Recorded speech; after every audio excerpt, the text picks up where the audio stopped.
नमस्कार, I am Shivani Singh. So friends, कैसे हैं आप सभी? मस्त होंगे होना यहाँ पे। और डियर फ्रेंड, जैसा आप सब जानते हैं कि हम कंटिन्यू प्रिपरेशन कर रहे हैं स्पेशल यूपी ट्रिपल एससी पेट एग्ज़ाम 2025। और देखो हम हिंदी में भी देखो हमारे यहाँ पे जो जीके की क्लासेस है, देन जैसे यहाँ पे हिस्ट्री है, पॉलिटी है, ज्योग्राफी है, साइंस है, मैं आपको सब करा रही हूँ। सो हम वो कैसे कर रहे हैं, हम थ्योरी देन लास्ट में एमसीक्यू करते हैं। सो यही टारगेट हमारा हिंदी का है। हम स्टार्टिंग में कंसेप्ट करेंगे, थ्योरी करेंगे, फिर लास्ट में हम ठीक है क्वेश्चन भी करते हैं, जिससे कि हमें यह आइडिया हो जाता है कि क्वेश्चन किस तरह से पूछे जाते हैं एग्जाम में और कैसे क्वेश्चन बनते हैं हर चैप्टर से। इसलिए आप बिल्कुल प्रिपेयर रहे तो बेहतरीन तरीके से कंटिन्यू यहाँ पे करते रहे। तो आज का जो सेशन है वो है हिंदी में क्रिया। पहले हम जो है कंसेप्ट समझेंगे, देन लास्ट में हम टॉप 30 क्वेश्चंस को सॉल्व करेंगे। पार्ट यहाँ पे 8 है, इससे पहले हमने 7 पार्ट्स कंप्लीट करा दिए हिंदी में। जिस फ्रेंड्स ने वॉच नहीं की है सो प्लेलिस्ट बनी हुई है, चेकआउट कीजिए, सारी वीडियो को वॉच कर सकते हैं। बाय शिवानी सिंह मेरे द्वारा ही कंटिन्यू सेशन आप सबको कराया जा रहा है। ओके, अब आप सबके लिए गुड न्यूज़ है। सो भाई, अगर आप सबको फ्री में पीडीएफ चाहिए, देखो कोई भी चार्ज नहीं है, बिल्कुल फ्री है। फ्री में अगर आप सबको पीडीएफ चाहिए सो ये हमारा व्हाट्सअप नंबर है यहाँ पे 7505890761। ठीक है, आप मुझे इस नंबर पे मैसेज कर सकते हैं, मैं आपको ग्रुप में ऐड कर दूँगी। हमारे काफ़ी भाई बहन यहाँ पे जो कि फ्रेंड से कंटिन्यू पीडीएफ को ले रहे हैं और निरंतर अभ्यास कर रहे हैं। ठीक है, और जब आप खुद प्रीवियस क्वेश्चन पेपर लगाएंगे, सॉल्व पेपर लगाएंगे, सो आपको खुद आइडिया होगा कि हाँ कि आपका जो यहाँ पे पेपर है कितनी बेस्ट तरीके से सॉल्व हो रहा है। सारे क्वेश्चंस आपको यही पूछे जा रहे हैं जो कि मैंने आपको कराए हैं। चलिए, तो अब यहाँ पे जो हमारा सेशन है आज का वो है क्रिया। अब क्रिया अगर हम बात करें, क्रिया को हम क्या कहते हैं इंग्लिश में अगर बात करें, हम इसे वर्ब कहते हैं। सिंपली है, क्रिया क्या होती है भाई? क्रिया, अब देखो अगर मैं आपको थोड़ा नॉर्मली भाषा में समझाऊँ, क्रिया का जो अर्थ होता है वो होता है कार्य करना। जैसे मोहन जो है खाना खा रहा है, मोहन खाना खा रहा है, मोहन कूदता है, मोहन खेल रहा है, मोहन दौड़ रहा है, राम जो है सिनेमा देख रहा है। तो अगर हम बात करें क्रिया, क्रिया का अर्थ होता है कार्य करना या फिर होता है। ठीक है, जिन शब्दों या पदों से यह पता चले कि कोई कार्य हो रहा है या फिर किया जा रहा है, उसे हम क्या कहते हैं? क्रिया कहते हैं। और व्याकरण में कोई भी वाक्य बिना क्रिया के पूरा नहीं होता। अगर व्याकरण में कोई भी वाक्य आपका दिया हुआ है जिसमें क्रिया ही नहीं है तो वो वाक्य अर्थपूर्ण है। क्या है यहाँ पर आपका अर्थहीन वाक्य है। क्या है वो? आपका अर्थहीन वाक्य, उसका कोई अर्थ ही नहीं है। अगर व्याकरण में कोई भी वाक्य आपको बिना क्रिया के दिया हुआ है, उसमें कोई क्रिया नहीं है, तो आप मान के चलिए कि वो जो आपको वाक्य दिया हुआ है वो अर्थहीन वाक्य है, उसका कोई अर्थ ही नहीं है। तो भैया व्याकरण में अगर हम कुछ भी यहाँ पे वाक्य देते हैं, ओके, ग्रामर में या फिर ऐसे भी सजेशन, तो उसमें क्रिया होती ही है। तो व्याकरण में कोई भी जो यहाँ पे वाक्य है वो बिना क्रिया के पूरा नहीं होता। ठीक है, इसका सिंपल सा अर्थ है, बहुत सिंपल है और बहुत अच्छे से पढ़ाऊंगी एकदम मस्ती से। कार्य करना होता है इसका जो अर्थ है। क्रिया का जो अर्थ होता है कार्य करना होता है। जिन शब्दों या पदों से यह पता चले कि कोई कार्य हो रहा है, किया जा रहा है, उसे क्या कहते हैं? क्रिया कहते हैं। सिंपली है। क्रिया व्याकरण का एक क्या होता है? विकारी शब्द होता है। इसका रूप लिंग वचन के पुरुष के कारण से बदलता रहता है। जैसे मैंने कहा राम खाना खाता है, राम कूदता है, अभी मैंने कहा सीता गाना गाती है। तो देखो चेंज हुआ कि नहीं हुआ? लिंग के आधार पर भी चेंज हुआ, वचन के आधार पर भी चेंज हुआ, पुरुष और स्त्री इन सब के आधार पर, लिंग के आधार पर भी चेंज हुआ कि नहीं हुआ? इस वजह से यहाँ पे क्रिया क्या है? व्याकरण का एक विकारी शब्द है जो कि आपका लिंग और वचन के आधार पर यहाँ पे चेंज होता है। जैसे मैंने कहा कि मोहन खेलता है, कूदता है, गाता है, सोता है, पीता है। यहीं पे मैंने कहा कि जो श्वेता है वह खेलती है, गाती है, कूदती है, नाचती है ना? तो देखो चेंज हुआ कि नहीं हुआ? बस सिंपल है। और क्या? अब देखो, अब यहाँ पर बात करते हैं हम धातु की। बिल्कुल, अगर हम क्रिया पढ़ रहे हैं तो क्रिया अगर हम पढ़ रहे हैं तो भैया हमें धातु भी पता होना चाहिए कि धातु किसे कहते हैं।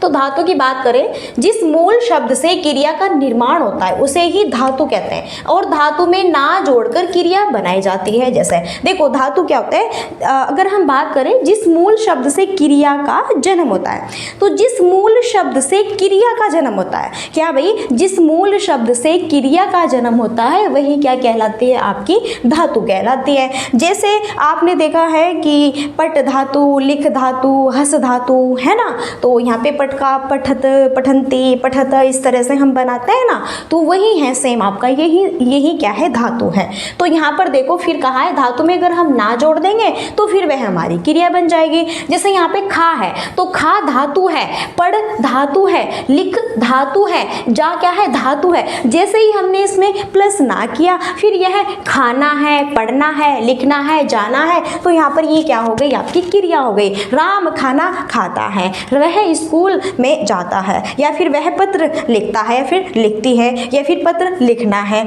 ठीक है, या फिर वह जाता है, जाना है, इस तरह से। क्लियर है? तो जिसमें भी हम लास्ट में ना जोड़ देंगे वह भाई आपकी क्रिया बन जाएगी। और बाकी क्या है, यह है आपकी धातु। जिस मूल शब्द से क्रिया का निर्माण होता है उसे हम क्या कहते हैं, धातु कहते हैं। सिंपली है, कोई डाउट्स है नहीं ना, होना भी नहीं चाहिए। चलिए अब देखो यहाँ पे बहुत बेहतरीन पॉइंट्स हैं।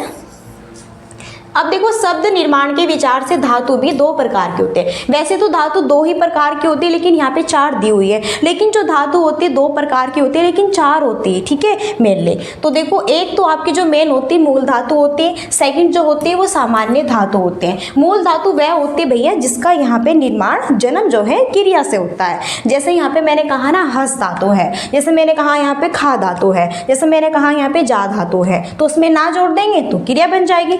अब सामान्य धातु क्या होता है कि जैसे सोना, रोना, धोना, ना, ये भी वही है आपकी, ओके, ये सामान्य है। चलो अब हम पढ़ते हैं यौगिक धातु और फिर व्युत्पन्न धातु। तो देखो यौगिक धातु होती है जब हम दो यहाँ पे धातु का यूज करते हैं, दो क्रियाओं का यूज करते हैं।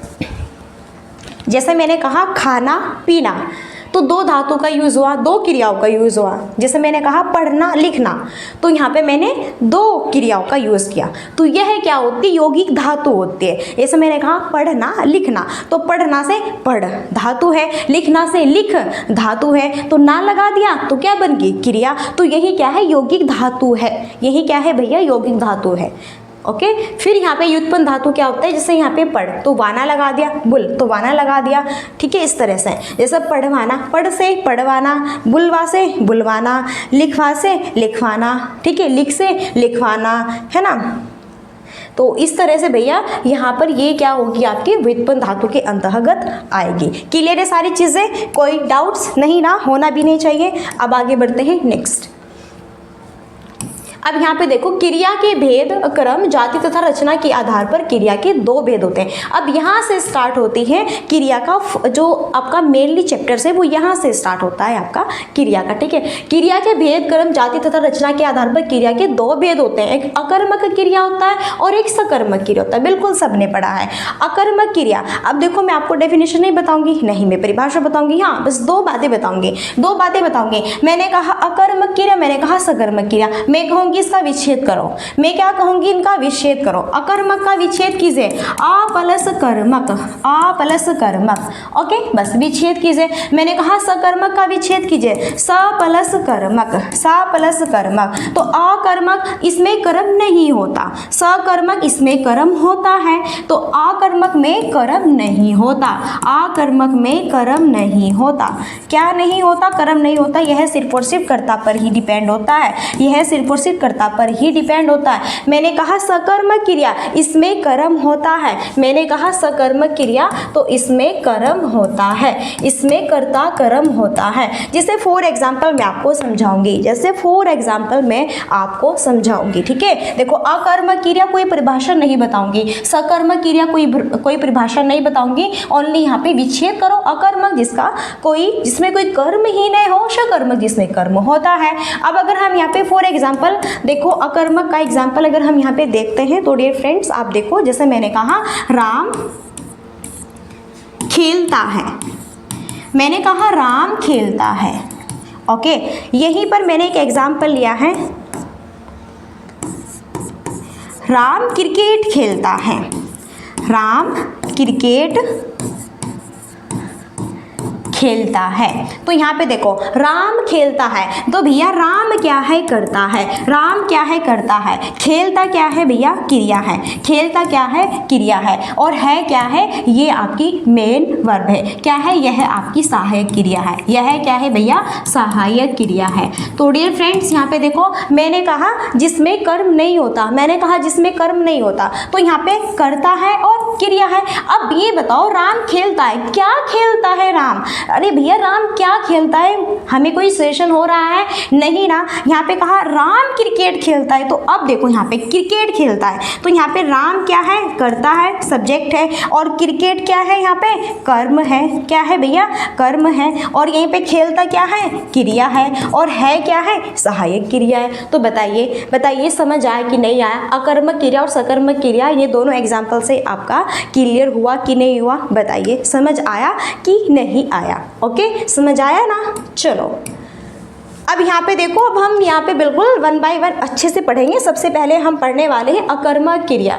तो जिस क्रिया के कार्य का फल कर्ता पर ही पड़े उसे अकर्मक क्रिया कहते हैं। यही पीछे मैंने भी आपको बताया ना, जिसका फल भैया सिर्फ और सिर्फ सारा कर्ता पर ही पड़ता है। ऐसा मैंने कहा था राम खेलता है, भैया क्या खेलता है, कौन खेलता है? तो राम खेलता है। बताओ, तो खेलता उसका जो आपका सारा फर्क था किस पर पड़ा है, राम पर पड़ रहा है। पड़ा था कि नहीं पड़ा था? ओके, तो जिस क्रिया के कार्य का फल सिर्फ और सिर्फ कर्ता पर पड़ता है, कोई कर्म नहीं होता, उसे कर्मक क्रिया कहते हैं। जैसे तैरना है, कूदना, सोना, ठहरना, उछलना, मरना, जीना, रोना, या फिर जागना, या फिर मारना। ठीक है, जैसे यहाँ पे है वह पढ़ता है, सीता खा रही है, मीरा गाती है, वे हंसते हैं, या फिर सांप रेंगते हैं। तो वह पढ़ता है, अरे भैया कौन पढ़ता है, नहीं पता, वह पढ़ता है। वह क्या पढ़ता है, नहीं पता चला, बस ये पता है वह पढ़ता है। पढ़ता क्या है, कर्ता पर डिपेंड है। सीता खा रही है, अरे भाई क्या खा रही है? अगर मैंने कहा वह किताब पढ़ता है, तो यहाँ पे सकर्मक वाक्य है। अगर मैंने कहा सीता खाना खा रही है, तो यह सकर्मक वाक्य होता। अगर मैंने कहा मीरा गीत गाती है, तो ये सकर्मक वाक्य होता। मैंने कहा वे बच्चे हंसते हैं, तो सकर्मक कार्य होता। मैंने कहा सांप रेंगता है, या फिर मैंने कहा सांप बहुत रेंगता है, तो यहाँ पर देखो वो सकर्मक। ठीक है, अब डियर फ्रेंड्स यहाँ पे देखो सीता खा रही है, क्या है, सीता खा रही है। क्या खा रही है, कुछ पता नहीं, इसलिए अकर्मक क्रिया। खाना किस पर डिपेंड है, सीता पर। गाती किस पर डिपेंड है, यहाँ पे जो क्रिया है किस पर डिपेंड है, कर्ता पर। हंसता जो क्रिया है किस पर डिपेंड है, कर्ता पर। रेंगता किस पर डिपेंड है, क्रिया किस पर डिपेंड है, कर्ता पर। तो ये सारे जो आपके वाक्य हैं अकर्मक क्रिया के। ऐसे आप बहुत कंफ्यूजन होते हैं, तो कंफ्यूज नहीं होना, बहुत सिंपल तरीके से करना है, एकदम माइंड फ्रेश करके। ओके, बहुत अच्छा आप कर पाएंगे, बहुत अच्छा होगा। अब हम देखने वाले हैं सकर्मक क्रिया। सकर्मक कर्म के साथ या फिर कर्म सहित। तो बिल्कुल मैंने बताया था सकर्मक क्रिया में क्या होता है भाई, क्रम भी आपका मौजूद होता है। जैसे वह चढ़ाई चढ़ता है, मैं खुशी से हंसता हूँ, नीता खाना खा रही है, बच्चे जोरों से रो रहे हैं, श्याम फिल्म देख रहा है। तो वह चढ़ता है, अगर मैंने कहा वह चढ़ता है, तो यहाँ पे अकर्मक क्रिया होता। वह चढ़ता है, क्या चढ़ता है, कहाँ चढ़ता है, कुछ नहीं पता चला। मैं हंसता हूँ, तो अकर्मक वाक्य होता। नीता खा रही है, तो कर्मक वाक्य होता। बच्चे रो रहे हैं, तो कर्मक वाक्य होता। श्याम देख रहा है, अकर्मक वाक्य होता। लेकिन वह चढ़ाई चढ़ता है, तो यहाँ पे जो हमारी क्रिया है किस पर डिपेंड है, कर्म पर डिपेंड है। मैंने कहा मैं खुशी से हंसता हूँ, हंसता क्रिया किस पर डिपेंड है, खुशी, कर्म पर डिपेंड है। मैंने कहा खाना खा रही है, तो खा किस पर डिपेंड है, कर्म पर डिपेंड है। मैंने कहा रो रहे हैं, कैसे, जोरों से, किस पर डिपेंड है, कर्म पर डिपेंड है। मैंने कहा श्याम फिल्म देख रहा है, तो देख किस पर डिपेंड है, कर्म पर डिपेंड है। क्लियर है? कोई डाउट्स बताओ? नहीं ना, डाउट्स नहीं है, बिल्कुल होना भी नहीं चाहिए। आगे बढ़े, नेक्स्ट। अब थोड़ा कंफ्यूज होंगे आप। क्यों होंगे कि अभी तो हम सीधा सीधा पढ़ रहे थे कि चलो सकर्मक क्रिया है, अकर्मक क्रिया, क्या बात है। लेकिन थोड़ा घुमाव तो होता ही है। जैसा आप देखते हैं कि शादी ब्याह में जाते हैं, तो थोड़ा तो सच धस के आप जाते ही हैं कि नॉर्मली बस ऐसे ही चले जाते हैं, नहीं ना, थोड़ा लुक बना के जाते हैं, बढ़िया चेंज बेन से दिखते हैं उस जो है दिन आप। इस वजह से थोड़ा इसमें भी चेंज हो गया है ना, थोड़ा लुक तो बनेगा ही ना, है ना, शादी ब्याह है तो भैया थोड़ा लुक तो बनाना ही पड़ेगा इसका। अब देखो सकर्मक क्रिया के भेद पढ़ेंगे। तो अभी तो हमने नॉर्मली पढ़ा है सकर्मक क्रिया। देखो जो परिभाषा है वो आपकी क्लियर है। सकर्मक इसमें भाई कर्म होता है ना। अब इसके भेद होते हैं 3। एक होता है एक कर्मक क्रिया, एक होता है द्विकर्मक क्रिया, एक होता है अपूर्ण। आपने बहुत बार देखा होगा कि कभी कभी एग्जाम में ऐसा होता है कि इस वाक्य में बताना है कितनी क्रिया है, इस वाक्य में बताना है कितनी क्रिया है। तो कुछ वाक्य होता है जिसमें एक ही क्रिया होती है, कुछ वाक्य ऐसे होते हैं जिसमें 2 क्रिया होते हैं, कुछ वाक्य ऐसे होते हैं जो कि अपूर्ण क्रिया वाले होते हैं। पता ही नहीं चल रहा इसमें क्रिया है या फिर नहीं है, या फिर वाक्य क्या कहना चाहता है, उसे फिर हमें खुद से ही यहाँ पे वाक्य को पूर्ण बनाना होता है। तो ये होते हैं अपूर्ण क्रिया। तो एक कर्मक क्रिया, द्विकर्मक क्रिया या फिर यहाँ पे अपूर्ण क्रिया। सिंपल है, कोई डाउट्स नहीं होगा, अच्छे से समझाएंगे। ओके, एक कर्मक क्रिया इसे हम अच्छे से यहाँ पे पढ़ेंगे। अब देखो, तो मैंने इसके सामने पूर्ण अकर्मक लगा दिया तो पूर्ण से कोई फर्क नहीं पड़ता। यहाँ पर है अकर्मक क्रिया, जिस क्रिया के केवल एक ही कर्म के पूरे होने का हमें पता चलता है। जैसे तो देखो इसके नाम से ही हमें भाई पता चल रहा है एक कर्मक, एक क्रिया है ओनली। ठीक है, क्या है? ओनली एक यहाँ पे क्रिया है और एक ही यहाँ पे क्या है? कर्म है। तो देखो पूर्ण एक कर्म क्रिया, जिस क्रिया के केवल एक ही कर्म के पूर्ण होने का हमें पता चलता है।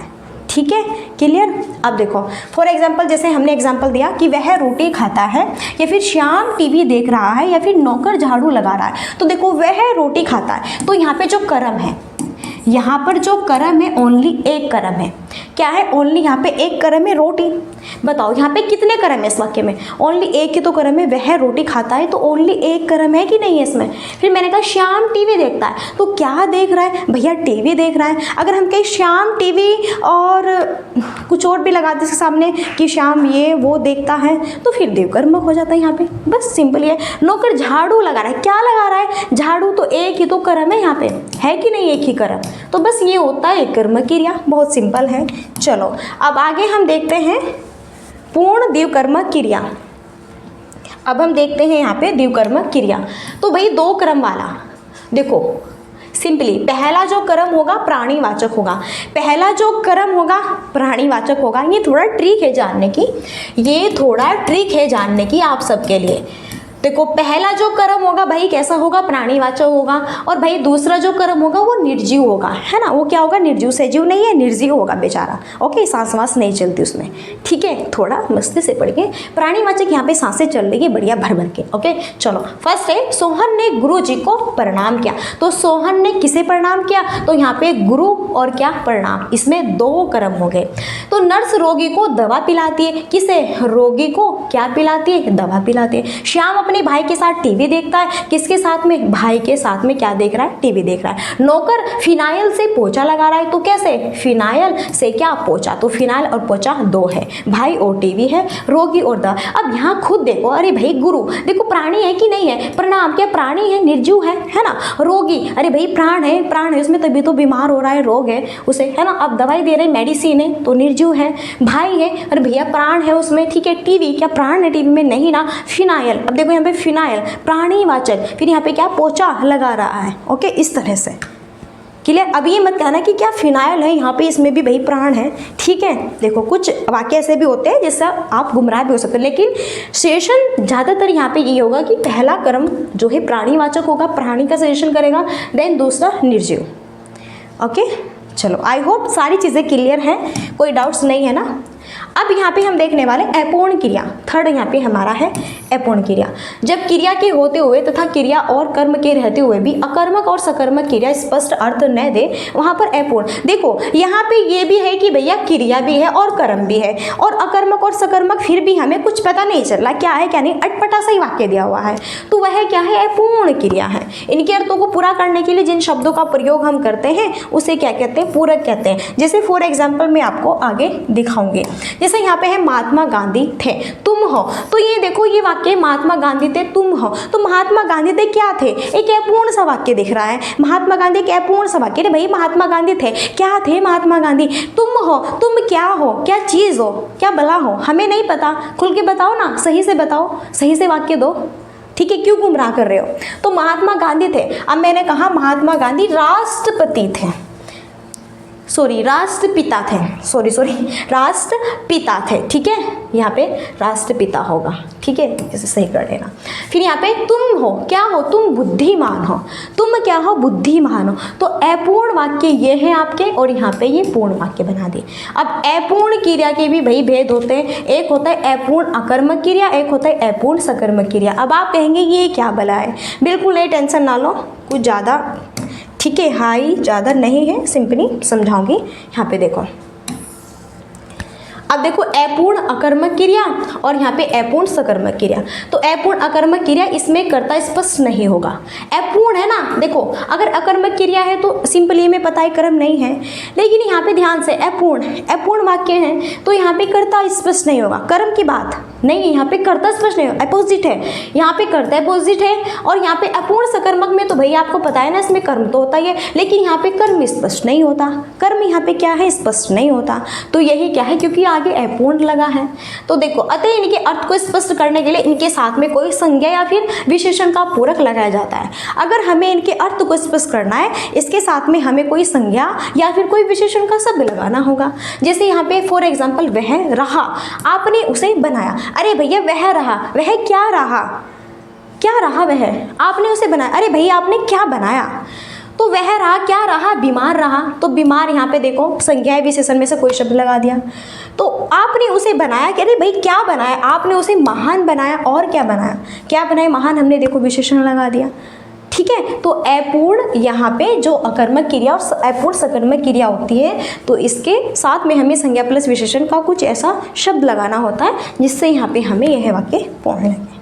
क्लियर। चलिए अब यहाँ पर देखिए, ये यहाँ से बहुत सारे क्वेश्चन बनते हैं, यहाँ से बहुत सारे क्वेश्चन बनते हैं संरचना या प्रयोग के आधार पर क्रिया के भेद। जैसे सामान्य क्रिया, संयुक्त, नाम धातु, प्रेरणा, पूर्वकालिक, तत्कालिक, कृदंत, यौगिक क्रिया, सहायक, सजातीय, विधि। इसमें सबसे ज़्यादा इंपॉर्टेंट रहती है प्रेरणा, पूर्वकालिक और कृदंत और यौगिक, काफ़ी इंपॉर्टेंट रहती है ये। तो यहाँ पे आपका जो टॉपिक होगा ये देन काफ़ी लॉन्ग हो जाएगा, इस वजह से, क्योंकि अब मैं सोच रही हूँ कि थोड़े बस आपको क्वेश्चन करा देती हूँ। अब हम थोड़े एमसीक्यू कर लेते हैं, और ये जो क्रिया का हमारा नेक्स्ट जो पार्ट है यह 2 पार्ट्स में हो जाएगा, है ना। एक पार्ट 1 था हमारा, अब ये पार्ट यहाँ पे 2, इसमें मैं आपको संरचना या प्रयोग के आधार पर क्रिया के ये भेद समझाऊंगी, और बहुत अच्छे से समझाऊंगी, बहुत अच्छे से, क्योंकि यहाँ से ही बहुत सारे क्वेश्चन बनते हैं। अभी जो हमने पढ़ा वहाँ से सिंपली क्वेश्चन बनेगा अकर्मक क्रिया, सकर्मक क्रिया, बस। तो यहीं तक सीमित नहीं है, ज़्यादा क्वेश्चन यहाँ से बनते हैं। पूर्वकालिक क्रिया कहाँ पे लगी, प्रेरणार्थक क्रिया कहाँ पे लगी, फलाना क्रिया कहाँ पे लगी, ढिमकाना क्रिया कहाँ पे लगी, है क्या चीज़ ये क्या भला है। तो इसे हम कल की नेक्स्ट की वीडियो में बढ़िया लॉन्ग तरह से बढ़िया, ठीक है, अच्छे से पढ़ेंगे मस्ती से। अब हम थोड़े एमसीक्यू कर लेते हैं, और हाँ थोड़े आज के एमसीक्यू में भी मैंने थोड़े ये प्रेरणार्थक, क्रियार्थक, इस तरह के क्वेश्चन थोड़े रखे हैं, समझा दूंगी फिर भी थोड़ा थोड़ा, लेकिन कल के सेशन में करेंगे हम पार्ट 2 में, ओके उसको। अब देखो फर्स्ट क्वेश्चन है, सोहन गांव का मकान देख रहा है, तो इस वाक्य में क्रिया शब्द कौन सा है। बहुत सिंपल सा क्वेश्चन है भाई, सोहन गांव का मकान देख रहा है, सोहन क्या देख रहा है, तो सोहन तो ये तो क्या है भाई, करता है। अब गांव का मकान, गांव का है ना, कर्म है, मकान, तो यहाँ पे देख रहा है, ये क्या है यहाँ पे भैया, क्रिया है। देख रहा है यहाँ पे क्या है, क्रिया है। सिंपली ऑप्शन बी राइट है, सिंपली ऑप्शन बी राइट है। इस तरह भी क्वेश्चन बनता है, यहाँ से आपको इतना आइडिया होगा कि क्वेश्चन आपके बनेंगे तो बनेंगे, कैसे बनेंगे। यहाँ पे देखो UPSSC पेट JEE 2018 एग्जाम 2022 ये आया हुआ क्वेश्चन है। निम्नलिखित किस वाक्य की क्रिया अकर्मक है। देखो किस वाक्य की क्रिया कर्मक है। दीना निबंध लिखता है, पक्षी उड़ रहे हैं, सुरेश सामान उठाता है, रोहित बलराम को खिला रहा है। अगर मैं एक ट्रिक बताऊँ ना तो ध्यान दो, अगर आपसे सकर्मक पूछे या अकर्मक वाक्य दिया हुआ है तो क्या या फिर कौन या किसको, ये लगा के आप देख लो। अगर ये लगा के हमें आंसर मिलता है तो मानो वहाँ पे सकर्मक वाक्य है। अगर क्या, कौन, किसको, अगर ये यहाँ पे शब्द लगा के हमें वाक्य का पता ही नहीं चला तो बस फिर तो अकर्मक वाक्य। अब यहाँ पे देखो अकर्मक कौन सा है। अब दीना निबंध लिखता है, दीना क्या लिखता है, निबंध, क्या लिखता है, निबंध लिखता है, क्लियर है, सकर्मक वाक्य है। सुरेश सामान उठाता है, सुरेश क्या उठाता है, सामान उठाता है, सकर्मक वाक्य है। रोहित बलराम को खिला रहा है, अरे भैया रोहित किसे खिला रहा है? बलराम को खिला रहा है। तो किसे, किसको, क्या, कौन, ये करके अगर आप प्रश्न करते हैं, अगर इनसे करके कोई प्रश्न का आंसर निकलता है तो वहां पर हमारा सकर्मक वाक्य है। अगर ये लगाने पे, ये शब्द लगाने पे, क्या, कौन, किसको, कैसे, अगर ये शब्द लगाने पे कोई भी आंसर नहीं निकलता है तो मान के चलिए वहां पे हमारा क्या है? अकर्मक वाक्य। अब यहाँ पे देखो पक्षी उड़ रहे हैं, पक्षी क्या उड़ रहे हैं, पक्षी कैसे उड़ रहे हैं, पक्षी कौन उड़ रहे हैं, क्या कुछ पता चल रहा है? नहीं ना। तो पक्षी उड़ रहे हैं, यहीं पर क्या है? अकर्मक वाक्य है। सो बी ऑप्शन राइट। नेक्स्ट, जब कर्ता एक क्रिया समाप्त कर उसी क्षण दूसरी क्रिया में प्रवृत्त होता है तब पहली क्रिया क्या कहलाती है? जैसे मैंने कहा राम नहाकर खाना खाता है, जैसे मैंने कहा राम नहाकर खाना खाता है, मैंने कहा राम नहाकर क्या खाता है? खाना खाता है। क्या बात है, बहुत बढ़िया है। तो जब करता है क्रिया, देखो एक क्रिया समाप्त होकर उसी क्षण जस्ट एकदम दूसरी क्रिया को प्रवृत्त करता है, प्रेजेंट होता है, तो पहली वाली क्रिया क्या कहलाएगी? मैंने कहा ना पूर्वकालिक क्रिया, और ये मैं कल के पाठ से बहुत अच्छे से समझाऊंगी, लॉन्ग तरीके से, बढ़िया एकदम मस्त तरीके से। तो राम नहाकर खाना खाता है, तो राम ने पहली क्या क्रिया की? नहाए। राम ने पहली क्रिया की है, बढ़िया अच्छे से नहाए हैं भैया राम, और फिर बाद में खाना खा रहे हैं। तो पहली क्रिया किस पर डिपेंड है? नहाकर। तो इसलिए यह क्या है? पूर्वकालिक क्रिया हो जाएगा। ओके, नेक्स्ट, अब आप चल सकते हैं वाक्य में कौन सी वृत्ति है? सामर्थ्य सूचक, निश्चयार्थ, बाध्यता सूचक, इच्छार्थ। तो अब आप चल सकते हैं, अब आप चल सकते हैं सामर्थ्य सूचक, ये एक सिंपल सा है, ठीक है, कल समझाऊंगी मैं ये सब आपको। नेक्स्ट है, क्योंकि जब हम थ्योरी अच्छे समझते हैं फिर भी वो क्वेश्चन करते हैं, लेकिन फिर भी मैंने कहा था कि कुछ क्वेश्चन है आपको जो गुमराह कर सकता है। निम्नलिखित प्रश्न में 4 विकल्पों में से उस विकल्प का चयन करना है जो क्रिया के भेद वाला सही विकल्प है। दीपा ने गाय को चारा खिलाया। तो भैया दीपा ने गाय को क्या खिलाया? चारा खिलाया। तो यहाँ पे बता रहे हैं नाम धातु है, द्विकर्मक क्रिया, प्रेरणार्थक या फिर कृदंत क्रिया, कैसी क्रिया है? तो अगर मैं बात करूँ दीपा ने गाय को चारा खिलाया, तो यहाँ पे देखो, यहाँ पे लिख रही हूँ मैं, दीपा ने गाय को क्या खिलाया भाई? चारा खिलाया। क्या खिलाया भाई? चारा खिलाया। तो दीपा ने क्या खिलाया? गाय को चारा खिलाया। तो दीपा ने गाय को क्या खिलाया? चारा खिलाया। इसमें क्या है भैया? यहाँ पे 2 कर्म है। क्या है? 2, ठीक है। तो यह क्या है? द्विकर्मक क्रिया है, इसमें 2 क्रिया है। क्लियर? आगे बढ़ते हैं। नेक्स्ट, निम्नलिखित प्रश्न में 4 विकल्प हैं और उस विकल्प का चयन करना है जो सही यहाँ पे है आपका। यदि सारा सामान मिल गया तो भोजन अच्छा बनेगा। संदेहार्थ, संकेत, संभावनार्थ, निश्चय। देखो यदि सारा सामान मिल गया तो भोजन अच्छा बनेगा। मानो कोई लेडी है या फिर कोई भी व्यक्ति है, खाना बना रहा है, तो अगर हम अपना थोड़ा सजेशन देते हैं कि क्या आप बढ़िया मसाले भी लेके आए हैं जिससे कि खाना बढ़िया चटपटा बने, तो मैं उसे क्या दे रही हूँ? मैं उसे संकेत दे रही हूँ, मैं उसे बता रही हूँ, संकेत दे रही हूँ कि भाई तुम लाए हो कि नहीं लाए हो ये सामान। ओके, कभी बाद में हम देखें कि हाँ भाई हम सब्जी तो बना रहे हैं लेकिन टेस्ट इसमें तभी आएगा जब थोड़ा मसाले वसाले डालेंगे। ओके, तो यही चीज़ है, यदि सारा सामान मिल गया तो भोजन अच्छा बनेगा। तो मैं संकेत दे रही हूँ, आपको कह रही हूँ यदि आपको सारा सामान मिल गया है तो भोजन बहुत अच्छा बनेगा। संकेत, तो ये क्या है? संकेतार्थ है। कल बहुत अच्छे से समझा दूंगी। फाइनली आज भी थोड़ा थोड़ा समझ रहे हैं। नेक्स्ट, फिर से देखो उस विकल्प का चयन करना है जो सही है। रोहन चाय पीकर बैठ गया। तो रोहन क्या पीकर बैठ गया? चाय पीकर बैठ गया। तो पूर्वकालिक क्रियाओं की नहीं हुई, रोहन ने पहले चाय पी और फिर बैठ गया। भैया 2 यहाँ पे, तो पहली क्या है? पूर्वकालिक। ये देखो मोहन चाय पीकर बैठ गया, तो मोहन क्या? चाय पीकर बैठ गया। तो मोहन पूर्वकालिक क्रिया पर डिपेंड, उसने क्या किया है? चाय पी है सबसे पहले, फिर बैठ गया। मोहन खाना खा के बैठ गया, मोहन नहाकर सो गया, मोहन फलाना करके ये हो गया, ढिमकाना, इस तरह से। ठीक है, तो ये पूर्वकालिक क्रिया यहाँ पे हो जाएगी। नेक्स्ट, निम्न में प्रेरणार्थक क्रिया कौन सी है? प्रेरणा, देखो प्रेरणा क्रिया अगर मैं बात करूँ, प्रेरणार्थक क्रिया हम उसे कहते हैं जब एक व्यक्ति खुद कोई कार्य नहीं करता और दूसरों को ऑर्डर देता है और अपना कार्य दूसरे से कराता है, तो वह क्या होता है? प्रेरणार्थक क्रिया होता है। ठीक है। जब हम खुद अपना कार्य नहीं करते हैं और दूसरों से अपना कार्य कराते हैं तो वह क्या होता है, प्रेरणार्थक क्रिया होता है। बस उठना, उड़ना, दिलाना, चलना। तो यहाँ पर क्या है, ये दिलाना है। यहाँ पर जो दिलाना है, जैसे मैंने कहा राम मोहन से पैसे दिलाता है, राम मोहन से पैसे दिलाता है, तो खुद अपना नाम बढ़ा चढ़ा कर रहा है, पैसे किससे दिला रहा है, मोहन से दिला रहा है, तो प्रेरणार्थक क्रिया है। फॉर एग्जाम्पल सिंपली मैंने आपको समझाने की कोशिश की। नेक्स्ट, पढ़ रहा था, इसमें कौन सी क्रिया है, संयुक्त है, सामान्य, पूर्वकालिक, असामान्य। मैं पढ़ रहा था, बताओ 9 क्वेश्चन है, बेस्ट क्वेश्चन है। पढ़ रहा था कौन सी क्रिया है, तो भैया यहाँ पे आपकी संयुक्त क्रिया होगी। ओके, मैं आपको बताऊंगी कल जब हम पढ़ेंगे नेक्स्ट पार्ट में ये सारी चीज़ें।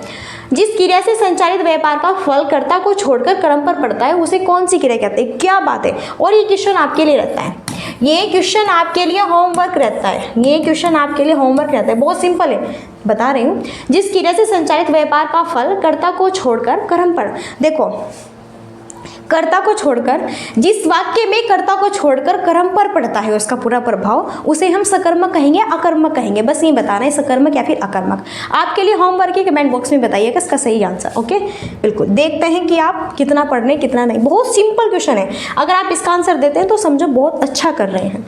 क्रिया के मूल रूपों, अरे भैया क्रिया का मूल रूप क्या है, धातु है। जैसे यहाँ पे लिखना है तो लिखना से क्या होगा, लिख होगा, पढ़ना से पढ़ होगा, उठना से उठ होगा, तो ये क्या है, मूल धातु है। चलो, राम सो रहा है, इस वाक्य में कौन सी क्रिया है, राम सो रहा है, राम सो रहा है, राम क्या सो रहा है, राम किसको सो रहा है, राम कौन सो रहा है। तो बताओ क्या यही शब्द लगा के कोई वाक्य का अर्थ निकल आए, नहीं भैया। तो यहाँ पे अकर्मक क्रिया है, राम सो रहा है, सो किस पर डिपेंड है, तो क्रिया किस पर डिपेंड हो रही है, क्रिया तो भैया कर्ता पर डिपेंड है। जब क्रिया हमारी कर्ता पर डिपेंड होती है तो वहाँ पर क्या होता है, आप सबको पता है, वहाँ पर हमारा अकर्मक क्रिया होती है। ओके, नेक्स्ट, निम्न में प्रेरणार्थक क्रिया, तो प्रेरणार्थक क्रिया यहाँ पर गिराना है, तो यहाँ पर क्या है, गिराना। मैंने कहा जब एक व्यक्ति दूसरे व्यक्ति से कोई कार्य कराता है अपना, उसे हम प्रेरणार्थक क्रिया कहते हैं।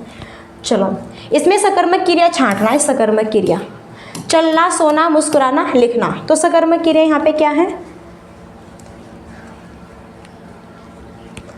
तो भैया यहाँ पे सकर्मक क्रिया है लिखना। ओके, चलिए नेक्स्ट, कौन सा संयुक्त क्रिया का भेद नहीं है, तो भैया इसमें संयुक्त क्रिया का भेद कौन सा नहीं है, अवकाश बोधक भी है, नित्याता बोधक भी है, निश्चय बोधक भी है। तो यहाँ पे नाम बोधक जो है ना, यह संयुक्त क्रिया का भेद नहीं है, यह संयुक्त क्रिया का भेद नहीं है। नेक्स्ट, हथियाना, चिकनाना किस प्रकार की क्रिया है, तो यह सब आपकी नाम धातु क्रिया है। हथियाना, चिकनाना, मैं आपको कल बहुत अच्छे से चीज़ें बढ़िया से समझाऊंगी, ठीक है। मैंने कहा ना समझाऊंगी, तब थोड़े क्वेश्चन कर लेते हैं। अब पढ़कर क्या होगा, इस वाक्य में कौन सी क्रिया है, अब पढ़कर क्या होगा, संयुक्त है, पूर्वकालिक है, फिर देवकर्मक है, फिर प्रेरणार्थक है, बताओ 17 क्वेश्चंस का राइट आंसर्स। तो भैया यहाँ पर है अब पढ़कर क्या होगा, पूर्वकालिक, अब पढ़कर क्या होगा, है ना। मानो एग्जाम है, पहले तो पढ़ा नहीं, अब पढ़ रहे हैं, अब पढ़कर क्या होगा, कुछ नहीं होने वाला। तो किस पर डिपेंड है, पढ़कर क्या होगा ये सोच रहे हैं, आने वाला इन टाइम। इसमें बताना है प्रेरणार्थक क्रिया, चलना, जगाना, पढ़ना, बदलना। 18 क्वेश्चन, बिल्कुल बिल्कुल बिल्कुल राइट आंसर है बदलना। बदलना क्या है, प्रेरणार्थक क्रिया है। नेक्स्ट है, बालक इस पुस्तकालय में पढ़ रहा है, वाक्य में क्रिया है, बालक इस पुस्तकालय में पढ़ रहा है, तो बालक किस पुस्तकालय में पढ़ रहा है, तो बालक क्या है, करता है, पुस्तकालय क्या है, कर्म है, पढ़ क्या है, क्रिया है, रहा है क्या है, यहाँ पर सहायक क्रिया है। तो यहाँ पर क्या है, सकर्मक वाक्य, और क्या, बहुत सिंपल है भैया, सकर्मक वाक्य जिसमें कर्म होता है, सकर्मक वाक्य। तो यहाँ पर डी ऑप्शन राइट है। नेक्स्ट, मीरा जोर से हंसी, यह वाक्य किस क्रिया का समुचित उदाहरण, मीरा जोर से हंसी, मीरा जोर से हंसी, मीरा कैसे हंसी, जोर से हंसी, तो मीरा करता है, जोर कर्म है, हंसी क्रिया है। तो यहाँ पर भी क्या है, सकर्मक क्रिया है। क्या बात है, बहुत बेहतरीन, गजब। मैंने रमेश से पत्र लिखवाया, इस वाक्य में लिखवाया कौन से प्रकार की क्रिया है, लिखवाया, लिखवाया, तो मैंने रमेश से पत्र लिखवाया, बहुत बढ़िया है। और मैंने आपको बताया प्रेरणार्थक क्रिया का मतलब क्या होता है, जब कोई बंदा, कोई व्यक्ति अपना कार्य किसी दूसरे व्यक्ति से कराता है, खुद तो कुछ करना धरना नहीं होता है, दूसरे से करा रहे हैं, ठीक है, तो वहाँ पे क्या है, प्रेरणार्थक क्रिया है। जैसे मैंने रमेश से पत्र, अरे भैया खुद तो मैंने लिखा नहीं, खुद तो मेहनत मुझे करनी नहीं, रमेश से पत्र लिखवा रही हूँ, है ना। तो यहाँ पे देखो मैंने रमेश से पत्र लिखवाया, तो मैं खुद स्वयं किससे पत्र लिखवा रही हूँ, रमेश से, तो प्रेरणार्थक क्रिया है जब हम अपना कार्य किसी दूसरे से कराएंगे। नेक्स्ट, चूड़ी अच्छी थी, तो मैं थी कौन सी क्रिया है, योजक क्रिया, या फिर यहाँ पे ये चूड़ी अच्छी थी। 22, चूड़ी अच्छी थी, यहाँ पे योजक क्रिया। योजक क्रिया का मतलब होता है जब हम दो वाक्यों के ऐसे जोड़ते हैं योजक चिन्ह से, ठीक है। चलो कल समझाऊंगी अच्छे से मैं आपको और बढ़िया तरह से। अब यहाँ पे 4 ऑप्शन है, इसमें बताना है अकर्मक क्रिया का कौन सा वाक्य है। अकर्मक क्रिया का मतलब ये है जिसमें कर्म न हो। पानी बरस रहा है, मैं गेहूँ पिसवाता हूँ। श्याम निबंध लिखता है राम मोहन को रुला रहा है, तो मैं गेहूँ, मैं क्या पिसवाता हूँ, मैं करता है गेहूँ कर्म में, पिसवाता क्रिया, मैं क्या पिसवाता हूँ, गेहूँ पिसवाता हूँ, तो इसमें अकर्मक क्रिया नहीं, सकर्मक क्रिया है। श्याम निबंध लिखता है, लिखता क्रिया है, निबंध कर्म है, श्याम करता है तो इसमें भी कर्म है, इसलिए यहाँ भी सकर्मक वाक्य है, यहाँ पर भी। लेकिन पानी बरस रहा है, क्या बरस रहा है, देखो पानी बरस रहा है, किस पर, कर्ता पर डिपेंड है, इसमें कोई कर्म नहीं है, इसलिए क्या है, ये अकर्मक क्रिया है। नेक्स्ट और लास्ट है, हथियाना में कौन सी क्रिया है, तो यहाँ पे देखो नाम धातु क्रिया में होती है, देखो नाम धातु में होता है जहाँ पे जिस भी वाक्य में आपको बाद में दिखे आना, वाना, लाना, है ना। जैसे यहाँ पर है आपका लिखवा, जैसे हथियाना, या फिर रुलवाना, या फिर बुलवाना, है ना। बाद में अगर आना, वाना, लाना इस तरह की ध्वनि प्रतीत होती है तो वहाँ पे नाम धातु होता है। तो हथियाना में कौन सी क्रिया है, नाम धातु है। चलो 24 क्वेश्चंस यहाँ पे हमारे कंप्लीट हुए। ये हमारी हिंदी की क्लासेज है सर्वनाम की, बहुत बेहतरीन क्लास है प्रोनाउन की, बहुत अच्छा कंसेप्ट मैंने पढ़ाया है। लास्ट में 30 क्वेश्चन कराए, हिंदी के सेशन था, पेपर में यहीं से आएगा, रट लो बेहतरीन तरीके से, जो बता रही हूँ आएगा तो आएगा, बोल रही हूँ, ठीक है। नेक्स्ट हमारी क्वेरी वही रहती है, like and share and subscribe की। सेशन अगर आपको अच्छा लगता है मस्त यहाँ पे, तो बिल्कुल आप सेशन को like and share and subscribe कर सकते हैं। बाकी आपके ऊपर डिपेंड करता है, आप करते हैं नहीं करते हैं, वो सब कुछ आप पर ही डिपेंड है। तो चलिए डियर फ्रेंड्स, अब यहीं पे हम मिलते हैं नेक्स्ट सेशन में, और अब हम देते हैं अपनी वाणी को विराम। तब तक के लिए thanks for watching, keep study and bye bye, take care, जय हिंद जय भारत, नमस्कार।